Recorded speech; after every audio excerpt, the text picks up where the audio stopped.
Allô tout le monde, j'espère que vous allez bien. Je suis contente de vous retrouver aujourd'hui pour une vidéo. Et avant de commencer le sujet qui va être un petit peu intense, je voudrais vous poser une question. La semaine passée, j'ai publié une vidéo un dimanche. Si vous me suivez depuis longtemps, vous savez que je publie toujours mes vidéos le vendredi. Mais je fais des petits tests en ce moment, puis j'essaye de trouver qu'est-ce qui pourrait être mieux pour ma chaîne, etc. Donc je vous demande votre avis. Est-ce que vous préférez le dimanche?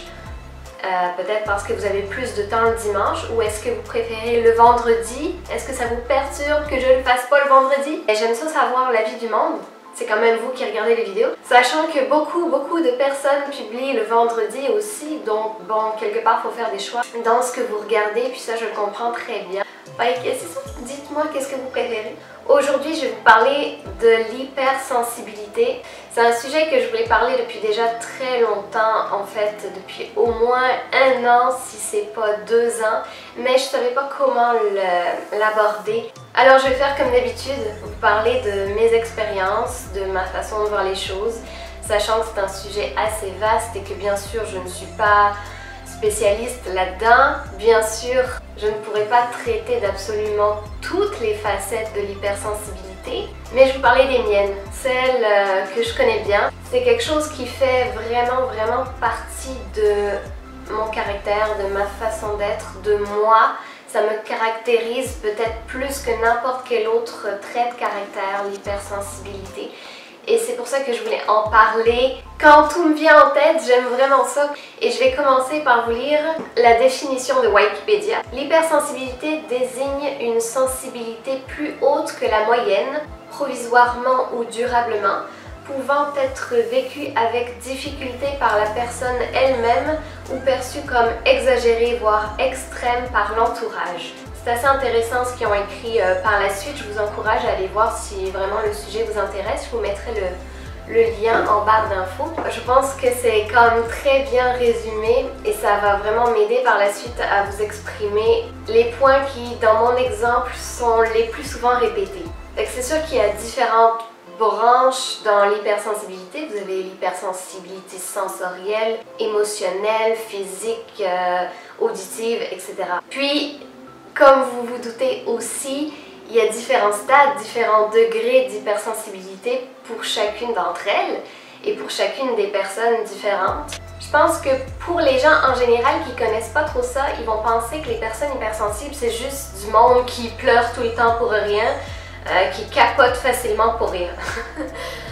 C'est un petit peu plus complexe que ça. Le premier point dont je pourrais vous parler, qui pour moi est assez représentatif d'une personne hypersensible, c'est une empathie assez développée. Je m'explique. Une empathie qui te fait vraiment te mettre à la place de l'autre, comme si quasiment tu changeais de corps avec. Combien de fois il m'est pas arrivé de pleurer parce que quelqu'un d'autre avait mal, parce que quelqu'un d'autre vivait une situation difficile, parce que je le ressens au plus profond de moi. J'ai le cas d'une amie qui venait de rompre et je savais tout ce que ça pouvait représenter pour elle. Et à ce moment-là, je me suis clairement effondrée à sa place. À ce moment-là, je ressens la douleur de l'autre comme si c'était la mienne, voire plus. J'ai du mal dans la vie de tous les jours à dealer avec certains sujets, certains reportages à la télé, certains films. Si je suis toute seule à écouter un film où il y a une scène triste, mettons la fille elle pleure, ok? Si je suis toute seule, je vais genre juste tourner la tête. Et si c'est vraiment trop intense, je vais comme boucher mes oreilles aussi. Parce que, veux pas, si je la regarde pleurer, oui je vais pleurer, mais si c'est le soir et que je vais m'endormir dans pas longtemps, je vais garder cette image de la fille en train de pleurer, puis ça va continuer à longtemps m'émouvoir. Si je suis avec quelqu'un, je vais juste comme fermer les yeux et espérer qu'on me remarque pas. Parce que c'est pas toujours évident de s'expliquer. Ouais, c'est rien qu'un film, voyons donc. Non, parce que cette scène pourrait exister dans la vie réelle. Et peut-être même que je l'ai vécue, peut-être même que quelqu'un que je connais l'a vécue, mais peut-être même que je la vivrai jamais et que ça va quand même me bouleverser. Ce qui m'a aidée quand j'étais plus petite, c'était le fait d'avoir été mise au monde par une personne hypersensible. Ma mère est aussi la définition, ma définition de l'hypersensibilité et je ne tiens pas du voisin. Fait que quelque part ça a été très facile pour moi dans le sens que j'ai jamais eu besoin de m'expliquer avec elle puisque tout était tellement simple et logique. Elle se met à ma place et elle m'a toujours comme protégée de beaucoup d'affaires, voire peut-être surprotégée. On peut pas lui en vouloir. J'ai toujours eu beaucoup de mal avec tout ce qui est sujet comme le sang, la maladie, la douleur, l'anorexie aussi. Je sais pas vraiment expliquer pourquoi, mais j'ai toujours eu énormément de mal à voir une personne anorexique, excessivement maigre. C'est genre horrible pour moi. Je me sens tout de suite comme faible, j'ai la nausée. Je sens que je t'avais de tomber dans les pommes. Je me sens vraiment mal avec ce genre de sujet. Je me souviens que ma mère me parlait de chirurgie esthétique. Là, j'ai commencé à me sentir mal, fait que je lui ai dit « Non, je me sens pas bien, non, je me sens pas bien ». Mais je me sentais tellement faible que le son de ma voix était vraiment pas fort, comme souvent. Et j'ai dû partir dehors, respirer, prendre l'air, parce que sinon je serais tombée dans les pommes juste parce qu'elle me parlait de ça. Voilà. Donc ça, c'est le genre de sujet que je dois éviter un peu dans la vie de tous les jours. J'ai du mal à contrôler ça. C'est pas quelque chose qu'on contrôle. Être hypersensible, c'est aussi évidemment prendre les choses très à cœur, mais vraiment très à cœur. Mettons, une personne va te parler de quelque chose ou va te dire une chose qui peut lui sembler simple ou banale, et pour toi, c'est genre... ça a un impact vraiment très fort en toi. Ma mère, comme je vous le disais, qui a toujours fait beaucoup attention à ce que je regardais. Je me souviens quand il y a eu le 11 septembre, là, on voyait juste ça à la télé, puis elle me disait « Non, non, écoute pas ça, là. » C'est trop tard, j'ai vu, je peux pas être coupée du monde trop longtemps, tu sais. Mais je me souviens vaguement d'une fois où j'étais petite. Les souvenirs sont vagues, mais tu sais, on en a reparlé, donc ça a comme plusieurs fois réalimenté le souvenir. J'étais en train de déjeuner mes Kellogg's et c'était l'hiver, ok? Il faisait froid et ma mère, elle entre dans la cuisine et elle me dit « Il va peut-être neiger aujourd'hui. » Et j'étais comme « Ouais! » Tu sais, comme un enfant, là. Et là, elle me dit « Mais là, tu te rends pas compte? S'il neige là et que... » Notre tante, qu'on aimait énormément, qui était malade à ce moment-là, beaucoup. Si elle sort là, qu'elle glisse, qu'elle tombe, elle se tue. Puis elle a dit ça comme ça. Ça a résonné en moi comme... Là, j'ai perdu le contrôle. J'ai fait ma première crise d'épilepsie à ce moment-là. Donc on me l'a raconté, hein, elle me l'a raconté qu'elle est revenue plus tard et que bon, j'étais en crise, quoi. Et quelque part, quand tu me dis quelque chose, moi j'ai l'image tout de suite. Fait que si tu me dis qu'elle se tue, moi je vois l'image de « elle est morte », puis tout de suite c'est sûr je pleure, qu'est-ce que je fasse?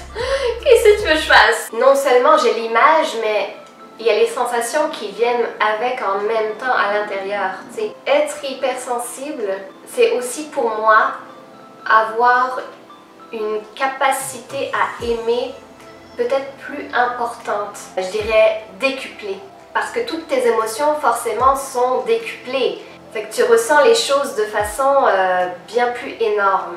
T'es genre 2-3 coches au-dessus de la moyenne. Quand j'ai aimé, mon Dieu, j'ai aimé, je n'exagère pas dans ce que je vais dire là, mais j'ai aimé vraiment à en perdre la tête, à en perdre la raison, à planer complètement. Je te jure, c'est ça. Je planais, je touchais le ciel. J'étais même à certains moments complètement ivre sans avoir bu, ivre d'aimer. Je crois que c'est quelque chose que tout le monde n'est pas en mesure de ressentir une fois dans sa vie. Et d'ailleurs, tout ce que je viens de dire, il y en a qui se sont dit « ben là, oui, franchement ». Et pourtant, c'est ça.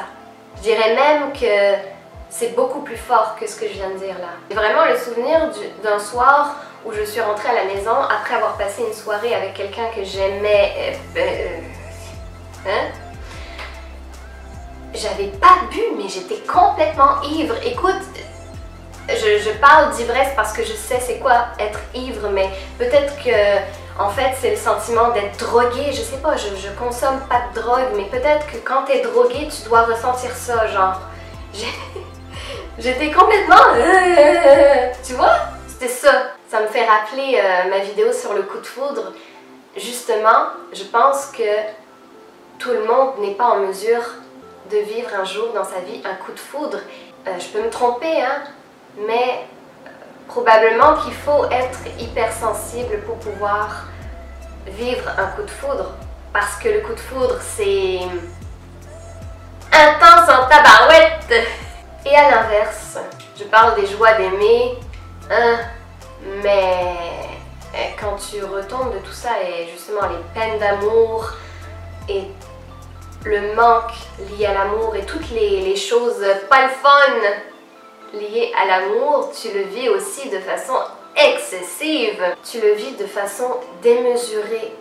Et c'est sûr que les gens ne peuvent pas toujours comprendre tes réactions face à ça.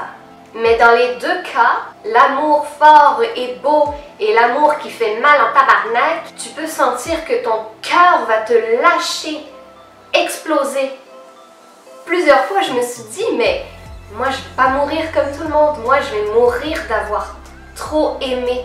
Comme ça, je me voyais comme mon cœur allait exploser. Puis, c'est comme ça que j'allais mourir, genre. Quand t'es hypersensible, une bonne nouvelle qu'on peut te dire, ben pour toi, elle va être extraordinaire. Tout comme l'inverse, une mauvaise nouvelle, tu peux la prendre comme si c'était la pire chose au monde. Être hypersensible, c'est aussi pour moi être agressé par le bruit. Par agressé, j'entends qu'en général, tu sais, les petits bruits fatigants, ça peut déranger le monde. Mais un hypersensible va pas juste être dérangé, il va se sentir véritablement agressé par ce bruit-là. Tu sais, genre les alarmes, les petits bruits de téléphone. D'ailleurs, mon téléphone est presque toujours sur silence. Je suis pas capable d'entendre toutes les notifications des téléphones qu'on a aujourd'hui, Facebook, Instagram, etc. là. Le calme est un véritable cadeau. Alors attention, j'adore écouter de la musique aussi, mais c'est quelque chose que je choisis. Je choisis d'écouter de la musique, donc ça ne m'agressera pas, même si la musique est forte. Mais prenons l'exemple de l'alarme dans l'auto. Tu sais, genre quand t'attaches pas ta ceinture, là, l'auto elle sonne jusqu'à temps que tu mettes ta ceinture. Il n'y a rien de pire.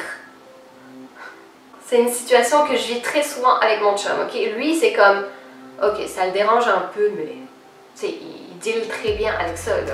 Si ça le dérangeait autant que moi, il prendrait la peine de faire ce qu'il faut pour que ça ne sonne pas. Ça ne dérange pas, lui, que ça sonne pendant 2 minutes. Moi, je suis en train de mourir en dedans. Ce genre de bruit peut me rendre vraiment irritable. Vraiment, là. Je boue en dedans, là. Je suis comme...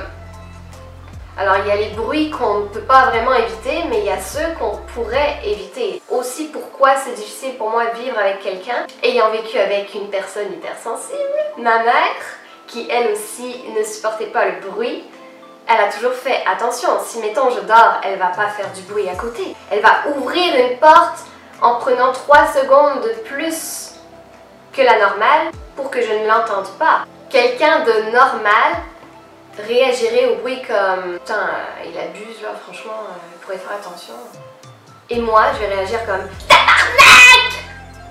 À l'intérieur de moi. Je vais vraiment pas le laisser s'exprimer parce que je vais me faire juger. Mais à l'intérieur, c'est ça qui se passe de moi. En moi. Ça m'agresse, c'est pas une expression. Ça m'agresse, c'est vraiment physiquement en dedans, là. Mais il n'y a pas que des choses négatives. Et en fait, ça paraît quasiment négatif ce que je dis là. Mais il y a beaucoup de choses positives aussi à être une personne hypersensible. Et si j'avais le choix, j'en serais quand même une. Tu vois, si je pouvais changer ça, ben c'est pas une chose que je changerais. Le contact de la peau, le contact physique avec l'autre a beaucoup d'impact. Vraiment. Juste prendre la main de quelqu'un que t'aimes, là, c'est comme... ça représente énormément. Toutes les petites choses qui peuvent sembler comme futiles, banales, elles sont vécues de façon excessivement positive. Les gestes tendres, les gestes doux ont beaucoup plus d'effet sur moi que les gestes forts. Parce que j'ai pas besoin qu'on y aille fort puisque je suis très à fleur de peau, tu vois ce que je veux dire? C'est vrai pour les câlins, mais c'est vrai aussi dans les relations sexuelles. Si tu y vas aussi fort avec moi que tu y vas avec quelqu'un d'autre, là encore ça va m'agresser. Et tu peux carrément passer à côté de mon plaisir. C'est pour ça que souvent un rien, en fait, une simple caresse peut me faire comme monter au ciel. C'est sûr que ça peut être perçu comme étant fake. Mais si tu me dis que je suis fake à ce moment-là, il n'y a rien qui m'insulte plus que ça. Alors oui, des toutes petites choses nous font avoir une réaction très importante. Très ou trop, certains diront, intense. Démesurée. Dans le bon comme dans le mal, dans le positif comme dans le négatif. Mais je suis très intense pour tout le temps. Je suis pas un petit peu quelque chose, je suis complètement quelque chose, ok? Et c'est pour ça aussi que je suis attirée par le genre de personnes qui sont intenses aussi. Toutes les personnes que j'aime, que j'admire dans le milieu de la musique ou autre, sont des personnes comme ça, intenses. Imagine-toi quand j'ai découvert, toute petite, Lara Fabian qui chantait « Je suis malade ». Imagine l'impact que ça a eu sur moi, genre, plus intense qu'elle, tu meurs. Quand tu t'en prends à l'intensité de quelqu'un, tu t'en prends aussi à la mienne. Et les hypersensibles vont toujours agir et réagir un peu trop aux yeux des autres. Alors bien souvent, t'as pas envie qu'on te dise que tu agisses too much. Fait que tu retiens tout ça en dedans. T'as pas du tout envie d'être jugé par ceux qui n'ont absolument aucune idée de ce que tu vis à l'intérieur. T'as pas non plus envie de devoir t'expliquer sur quelque chose qui te paraît totalement normal et logique en fait. Et t'es fatigué de répéter les mêmes affaires. C'est très facile de se faire prendre pour un fou quand on est hypersensible parce que nos réactions sont exagérées aux yeux des gens. Alors qu'en fait, en ce moment même, on est en train de réagir en totale transparence et on fait juste comme se laisser être qui on est, mais on peut pas le faire avec tout le monde. Voilà. Bon, je pense que j'ai fait le tour du sujet me concernant. Je vous invite bien évidemment à vous exprimer dans les commentaires et à me dire comment est-ce que vous vivez votre hypersensibilité face aux autres, face à vos émotions. C'est sûr! Merci d'avoir écouté la vidéo et je vous retrouve très bientôt pour une nouvelle vidéo. Prenez soin de vous. Bye bye!